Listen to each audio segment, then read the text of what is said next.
আসন্ন জাতীয় সংসদ নির্বাচন প্রস্তুতি নিয়ে এক উচ্চ পর্যায়ের বৈঠক অনুষ্ঠিত হয়েছে।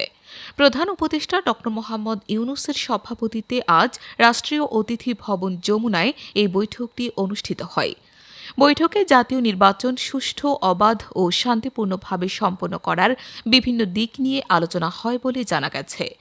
নির্বাচনী প্রস্তুতি নিয়ে অনুষ্ঠিত এ বৈঠকের আলোচনা সূচিতে ছিল ভোট ও ভোটারের নিরাপত্তা, বিশেষ করে ভোটাররা যাতে নিরাপদে এবং উৎসবমুখর পরিবেশে ভোটাধিকার প্রয়োগ করতে পারেন। এছাড়া ব্যালট পেপার কেন্দ্রে পাঠানো এবং ভোট গ্রহণ শেষে সেগুলো নিরাপদে নির্বাচন কমিশন হেফাজতে বুঝিয়ে দেওয়ার বিষয়টিও ছিল।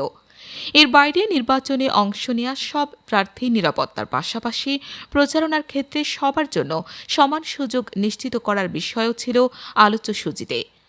গত বছরের ৫ই আগস্টের আগে পরে পুলিশের লুট হওয়া অস্ত্রসহ সব অবৈধ অস্ত্র উদ্ধারের বিষয়েও বৈঠকে আলোচনা হয়েছে।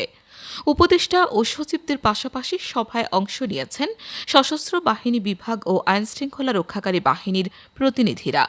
নির্বাচন প্রস্তুতি নিয়ে অনুষ্ঠিত এ বৈঠকে উপস্থিত ছিলেন স্বরাষ্ট্র উপদেষ্টা, সাংস্কৃতিক বিষয়ক উপদেষ্টা, জাতীয় নিরাপত্তা উপদেষ্টা এবং প্রধান উপদেষ্টার কার্যালয়ের রোহিঙ্গা সমস্যা বিষয়ক হাই রিপ্রেজেন্টেটিভ।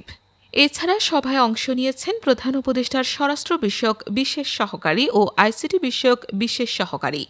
পাশাপাশি এ সভায় অংশ নিয়েছেন জনপ্রশাসন, স্বরাষ্ট্র ও বাংলাদেশ নির্বাচন কমিশন সচিবালয়ের সিনিয়র সচিব।